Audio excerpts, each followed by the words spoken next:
Welcome to Switching Reels, everyone. Today we watched Seven. Yep. Hi, Connie. Hi, Trenton. Let's get You have this. a wife, Connor. Yes, I do. Okay, good. Let's get this out of the way. Without any. Yeah, this is recommendations. So No. We're not going there. I'm trying to get a read on you because again, we don't talk too much about these before the podcast. Yeah. What were your feelings on this movie? Just out of the out of the gate. Out of the gate. Yep. Not as bad as I thought it was going to be. Okay. Really, the only really iffy parts were the ones dealing with either very intimate relationships or sex, and those were the weird pieces. Those for me. those are by far the hardest. Yeah. And we won't get too in depth here, but I will say I also think I may have over prepared you for this movie with just telling you how disturbing it was. Yeah. It's not like it isn't Schindler's List level of like make me upset. Yeah. Which is really nice. Yeah. But it's up there, It's a different kind, Like one of them was history, it actually happened. Yeah. Which we had talked a little bit about beforehand. Yeah. This one was an imagining, and I'm looking forward to going and talking about how all of that goes. All right. Awesome. So this one sounds like it's not quite as negative as... No, not quite as negative as... Maybe I was getting a read. I do like to be dramatic. That's fair. If you have noticed. I also like to be dramatic, mostly in different ways. Exactly. They are substantially different. There might be some more cursing than regular in this movie just because of the content here. So lots of triggering here. If this is any sort Schindler's List was triggering from a history perspective. Yeah. This one just has a lot of content that isn't safe for work. Yeah, that's completely fair. It's funny you say that. There are a lot of these films that I watched while I was at jobs that were pretty lax as far as that's really funny actually. As far as how I had to budget my time. So it would be, I got all of my work done and then, watch a movie for a little while. Yeah, there you go. So I watched a lot of these movies at work. That's fantastic. So we'll get into the beginning of our normal questions. Let's do this. Recommendations. No one. You don't need to watch this movie. Maybe if you're going to film school, because it does do some really cool stuff thematically, but and I'm going to get into this a little bit more. Most things were predictable, and then the content that was inside of it was, and maybe this is just because I didn't like the content. That's very much a thing here. This could be one of those times where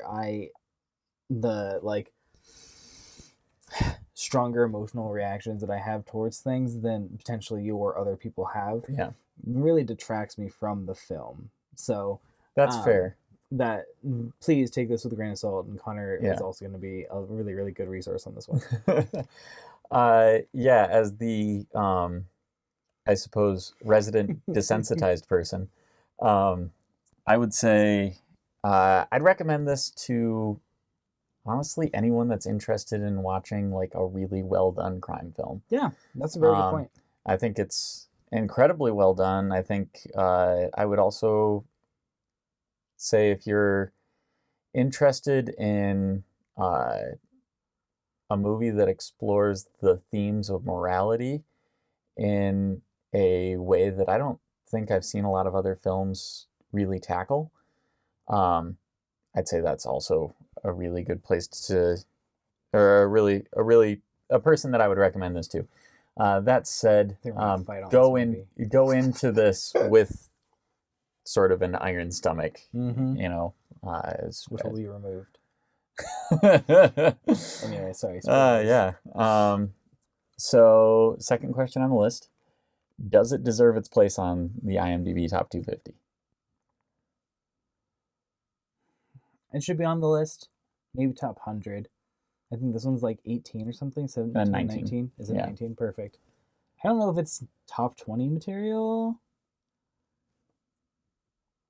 Again, I'm going to have to see some more things down the list. It is really well done. Technically, very well executed. The actors are fantastic. Every characterization is great. Execution is really, really well done. I just don't like it. So I That's think fair. Top 100, but not top 20. So I would say wholeheartedly it deserves its place on the list. That's awesome. And again, this is coming from a place of someone who's I've watched a lot of films, and a lot of them are either more poorly handled or more, I'd say, gratuitous. Yeah. Because this movie, while it is very intense and there are a lot of like really rough scenes and that kind of thing, it's handled in a pretty, I would say, reserved way, which I think we can both appreciate. Very much so. Yeah, it is much more reserved than it could have been. Yeah. There's a lot of these things that you could have seen. Well, and I think the fact that this isn't really a spoiler, I guess. I'm going to say it. I think the fact that most of these murders take place off screen is a really big part of it. Point, actually. Yeah. It's just the setup of the murders. It's so there's one murder that happens on screen. Yes. And that is a major spoiler. Yeah, so we're going to give our rating. Yeah, let's go ratings. Start? So yeah, for me, this might be a technical 10. And for enjoyment, that's probably a 9 for me. Nice. Cool. Yeah, that makes sense from what I've been hearing from you so far. Yeah. I think my enjoyment is a 5. Pretty average. Okay. I don't think I've given anything a 5 yet, though, so it's not average. Yeah. But I do think that technical is a 9 or a 10. Like it is. It obviously did its job well. Yeah. Because I don't like it. And everyone did their jobs really well. Yeah. So yeah, my enjoyment is just a lot lower on this one. Okay, that's completely fair. So this is where we go behind the spoiler wall. If you like us, tell us that you like us. Yeah. We need validation. By we, I mean at least me. Me too. Okay, good. We need validation. Yes. Please let us know what you do and don't like. Like, comment, subscribe. Yeah. All 3 of them. Even if you don't like it. Yeah. And you don't want to subscribe. Do it. And you I'll just watch this movie for you. Or are uninterested in talking to us, please do all 3. Yes. Absolutely. All right. We are past our spoiler warning. Summary of the movie. I think I can tackle this. Do this one. Yeah. I'll still do one. But... So, new detective meets up with a detective that's about to leave the force. They're put on one last or first case together. And it is of a murderer who is killing people based on the 7 deadly sins. We find out that this guy actually has only killed 5 people and is planning the last 2 to be himself and one of the detectives, who he goads by cutting off the detective's wife's head and shipping it to the place that they are going to be in a box. That amount of silence is absolutely warranted, because that is absolutely accurate. This is the story of 2 detectives that get in way over their head somewhere that's absolutely not New York. And absolutely not. Absolutely not New York. And the one guy, pretty fresh, not too fresh, but fresh into his career, one really old guy who really just wants to leave. And neither of them can, because this serial killer really just messes up their lives in many different ways. And so they try and catch him, and they do, to everyone's detriment. Fair enough. Everyone's. Yeah. All right, let's go over this. So, lots of really cool like thoughts and discussion in this movie. Yes, for sure. Mm-hmm. Like there is the conversation on, like primarily, the main things I was getting is like there's a very large focus on apathy and how can we stop people from being apathetic. Yeah. And one side is you can't, I'm going to give up. The other side is fuck it, I'm going to kill everyone. Yeah. And make a point. Yeah. I think there is a third side. Yeah. And that's the one that Mills is on. Okay. Mills thinks that you don't have to be apathetic, and the solution to apathy is to essentially ignore the fact that people are being apathetic and just do your work and do it as best as you possibly can. Absolutely. And try to change things. The focus on your personal choice. I would say apathy is a large part of it, but I think the bigger focus is the how do you deal with an evil world, right? And so there are two solutions that are, I've actually never thought of it this way. The two solutions that are initially proposed are Mills and Somerset's, which is you try to fix it, or you give up and just give in to apathy. And then John Doe is actually reacting to Somerset's point of view and saying people are all apathetic, and in order to get them over to Mills' point of view, you have to hit them with a sledgehammer. Oh, interesting. And basically do horrible things in order to get people to pay attention to the apathy that they're feeling. Mm-hmm. That's a good point. I like that a lot. So, John Doe does agree with the guy that kills him in the end. Mills, yeah. Yeah. I mean, what has always been really interesting to me, and this can kind of go under our standout scenes, is the car ride. Mm-hmm. I love honestly, it's honestly one of my favorite scenes in this movie. Yeah, it was one of the best scenes I've seen. Like, I think I've watched this movie probably 5 or 6 times. I think every time I've watched it, I've had a different perspective on the car ride scene.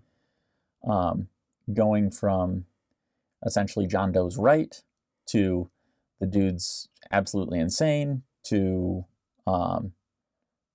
he's out of line, but he's right. Yeah.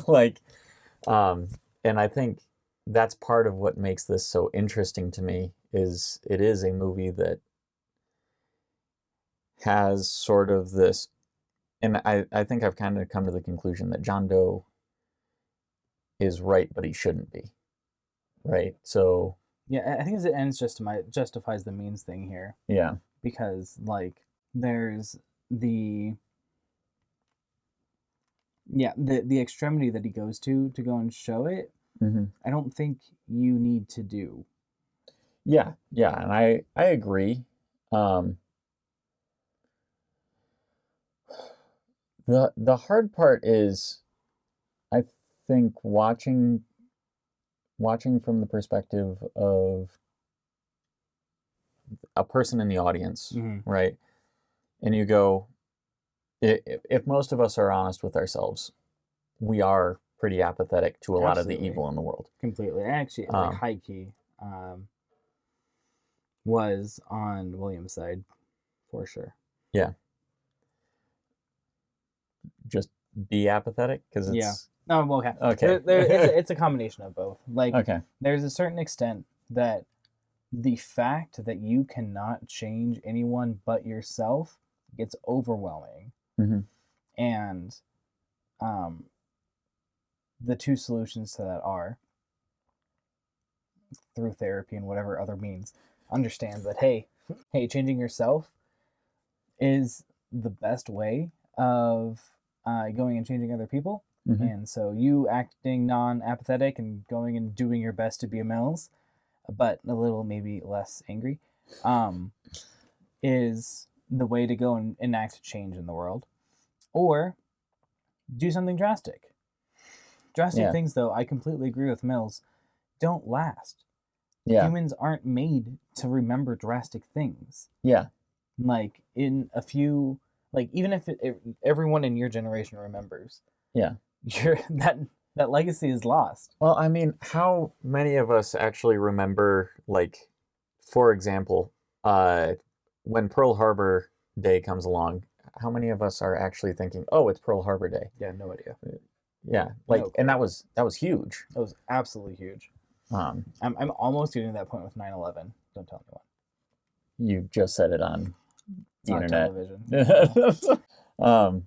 But yeah, drastic things don't last in our memories, and I think that's what's so disturbing to me about this movie is that so many of the things, if you actually break them down, that John Doe says in that car ride, you go, yeah. I think that his actions are completely out of line, but as far as his actual thinking, like, I find it hard not to agree with him. Not on everything, obviously. Let me be clear on that. But like, I think he has this very well rationalized. Yes, he is rationalized really, really well. Which is really hard when we go through the entire movie and he's just sort of this shadowy figure that keeps like doing horrible things. Yeah. And to just flip the script on him like that was just a stroke of genius. And again, there's a reason that I love this movie. Absolutely. You know? No, completely agree. Though, like he was saying, he didn't necessarily kill innocent people, and he does kill Tracy, yes. Tracy. He does kill Tracy. Yes, and she was innocent. Yeah, like she doesn't... Her death wasn't one of the sins. Like, she didn't die. Yeah. And I guess, like, you could say that she died because, let me see, the sloth guy didn't die from the fact that he was being slothful. They made it clear that he was dying. Yes. And as far as the sloth part, that has been always been something that bothered me, is he forced him into sloth. Exactly. But almost every one of these, again, and they mentioned this like for a second in the movie, every one of them was forced into this death, except for maybe the Pride one. That one was a little bit rough. She couldn't save herself. Yeah. But everyone else was either murdered or forced into this. Well, yeah, but the reason I say specifically Sloth was forced into it is because the other ones were, at least really in some coerced. Ways, they were already committing these sins on a large scale. Pretty, yeah. You know, you look at gluttony, dude's already really, really big. Yeah. Greed. The lawyer is well established as a greedy individual. Exactly. So, like, you know, all these victims are, again, they already are committing these sins, with the exception of Sloth. Yes. Where he's just tied down to a bed. Yep. And, the entire time. Yeah, and it's like, well, he didn't have a choice. That was not totally right. I feel like you could almost make a similar argument for lust. Almost, but almost, yeah. Some of that is probably cultural with, you know, the way that her particular profession is viewed. Yeah. But again, the fact that you can make an argument there, whereas with Sloth, I don't think you can. No, you can't. He's just a terrible person that he decided to turn into a vegetable. Yeah. Plus. Yeah. Minus. I don't know. Minus. Yeah, poor guy. But yeah. And I think one thing that never struck me until I watched it this time through is how little a lot of the Seven Deadly Sin texts played in to the later half of the movie. Yeah. Because, like, at the beginning, it's like... right there. Yeah, it's they're making references to him, and like, and then we hit the point where they find the picture with Gould's wife's eyes circled in blood. Yeah. And they go to her, and I don't think we hear about it almost at all for the rest of it, other than they do the library search on the dude. Yeah, they did library search on the dude, and you don't even hear like the quotes for Pride, and you don't even hear about quotes for the last two deaths. Yeah. Spook. Just strange. Completely agree. So one thing, I think that, again, they did a really, really good job with foreshadowing, I think, in this. When Tracy goes and meets with Somerset, there was just something that clicked in me. I was like, oh, I like her. But, like, that's the, like, stereotypical an affair is starting scene. Yeah. You know, like, in most things, like, in a lot of different areas, this can be construed as something that is, like, could be disingenuous. Yeah. And I'm like, oh no, she's going to be the enemy death. And that was really sad, knowing that the entire rest of the movie, especially since you don't hear from her after that conversation. You see her. Yeah. So it's interesting that you say that, because Trinity picked that up as well. I did not. But I'm also notoriously bad at picking up on things like that. I cannot predict the end of something based on the middle. Yeah. I just can't. That said, watching through this time, I was really interested by how that conversation with Somerset played into the themes of sort of living life in an evil world. Yeah, completely. And so, yeah, it was really interesting, because this time, you mentioned this to me before the podcast, that she was a useless character, and so you knew she was going to die. Yes. And I honestly would push back against that. Do it. I think she is essential for a lot of the thematic things, even without her death. Just that conversation in the diner is a great way to sort of take apart she almost runs the middle road between Mills and Somerset, where she is disgusted by the world around her, but she isn't willing to give up on it necessarily. And she's more just worried about what is the future going to look like with this. And it's something that nobody else talks about in the entire movie. That's a good point.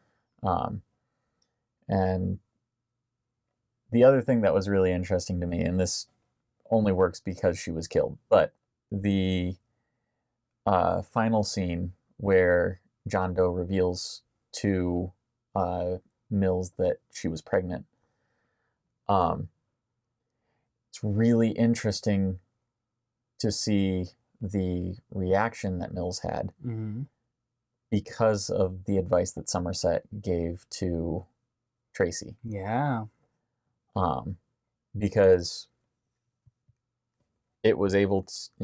John Doe was able to essentially leverage it for more emotional power by dragging it out. Yeah. If Somerset had not told Tracy, don't tell him about the kid. Yeah. Yeah, that was an interesting. At least a little bit of foiling to it, like. Yeah. The primary reason that I feel like, and this could actually also be a dialogue on the world that they live in. Like, she was used as a plot device the entire movie. Like, she didn't, specifically for thematic things, she was not a plot device, a theme device for the entire movie. Like, she didn't go and further the theme at all. She only interacts with the two main characters. That's all that she interacts with. Yeah. And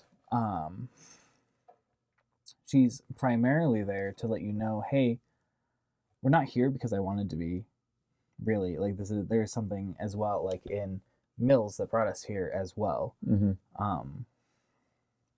And actually, it's actually kind of funny, because I believe at the very beginning of the movie, she mentions about how she thought they had moved to get away from tractors. Yeah. And that's exactly where Somerset wants to be going after he retires. Yeah.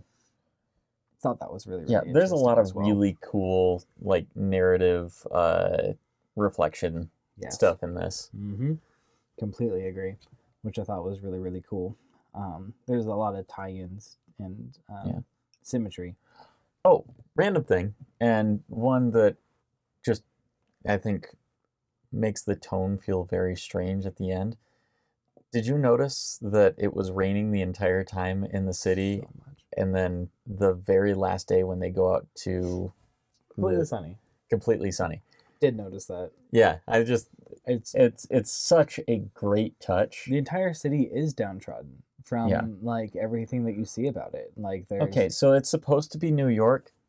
It has always been Gotham to me. No, absolutely, me too. Like no, I was thinking that this entire time. I was like, this is a Gotham villain kind of thing. These are Gotham investigators. There's way too much violence for this to be any normal place.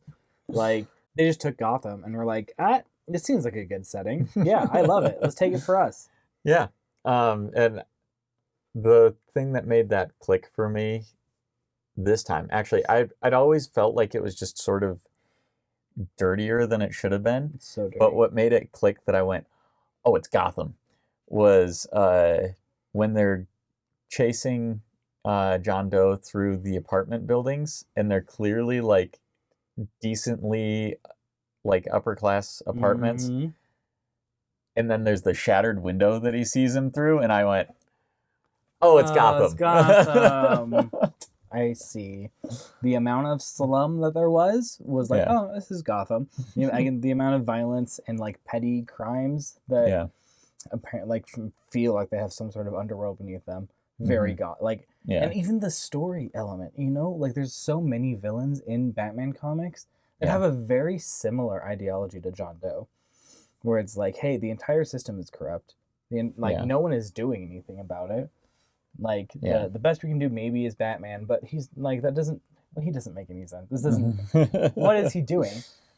We need to go and either take matters into our own hands or go counter to. It's more in line with the new Batman. Yeah, honestly. That's true. That's good. Honestly, when I watched the new one, I was very reminded of Se7en. That's so interesting. The Riddler is very John Doe-esque. Very John Doe-esque, absolutely. But yeah, I mean, I don't know. I feel like we're swimming in this movie, and I don't know where to go next. All right, let's go and do standout scenes or performances. All the performances I thought were fantastic. Oh yeah. I don't think that there's anybody in this that I went. I still don't think Tracy is worth it. Like, she could be any other standing character. She didn't add value. It was... You could have had the conversations that you had with her with, like, random people off the street and it would have the same emotional value. For the plot, it was essential that it was her, though. Because... For the end. Yeah. True. Absolutely. Yeah. She was there so that she could die. That's true. And I wish this is almost... Part of me wishes they had put a little bit more, like, made me want to know about her more and more, like, care about her more, like, made her even more, like, personable, and maybe even shown more of her life, and, like, show her, hey, I'm doing my best to hope for the future. Yeah. She doesn't do that. She's sad, which makes sense. She is in this awful situation for her, and doesn't have a really good way out, and hopes that she can bide her time out of it. And then she dies. That's just not fulfilling to me. Sorry. Yeah. I think Gwyneth Paltrow did a great job of very well. Capturing as much of that as possible with her, frankly, very limited screen time. Yeah. She's maybe on screen for 5-10 minutes. She's just there a little bit more if you count the dinner scene as well as the diner scene. I was counting the dinner scene, but maybe it's a little bit 10 more. Or 15. But yeah, still very small. Very little in this over 2-hour runtime. But you do really get an impact of, like, you understand, at least to a certain extent, her personality and the fact that, she feels like a real person that just isn't in this movie. Yes. And then she's killed. And it's so sad. And for someone like me who can't read The Room. Yeah. can't read the patterns. That was really effective. Yeah. Especially the first time I watched it. For sure. And even to me, I was like, no, I know this is gonna happen. Yeah. It doesn't help me any. I have a wife I very deeply love. I don't like this. This is bad. I hate it. I wonder how much of that is affected by the fact that the first time I saw this, I was in high school and I did not have a wife. Yeah, absolutely. When did this come out? 97? What? Yeah. What? 96? 98? What? Really? Yeah. I'm going to give it a little bit more props now, actually. That was a tumultuous time in all sorts of histories. And knowing that it wasn't a 2018 movie like I thought that it was this entire time. Seriously? Seriously. I thought that this was like a more modern classic. I thought I had heard about it coming out. And that like there was some sort of fan. No. Okay. I feel a little bit better, This was the movie right before Fight Club. David Fincher directed both of these movies. Really? He directed this one and then Fight Club. See, I would not have guessed that because I had gotten the time span so wrong. Yeah. All of the... Okay. I feel a lot better, actually. I enjoy this movie a lot more now, knowing that it was made 25 years ago. Oh my gosh, that's a long time. It doesn't look like it either, though. Yeah. If you look at it, it does not seem like a 25-year-old movie. Yeah. I have renewed vigor. Okay. I wish I had known this going into this movie and podcast. We need to have a question on here. When was this made? When was Just this for made? me specifically. Because again, like they didn't use CG in this. Oh no. I had no way of really like all of their panning was modern. All of the camera angles were modern. All of the dialogue, the sound was awful. All of the dialogue was really, really well done. Yeah. So that makes sense. Okay. Yeah. Cool. Well, and I feel much better. This movie did define a lot of those sort of modern trends as far as like the way that a crime movie is shot. Should be done. Yeah. Almost everybody picked up like, oh, this is how we make it feel gritty. Yes. I understand now. Yeah. Thank you, actually. I will go back. I've now enjoyed the movie more. It's a solid 7. And that is the only correct number that we can give to this movie. Yes, it is only 7. So, cool.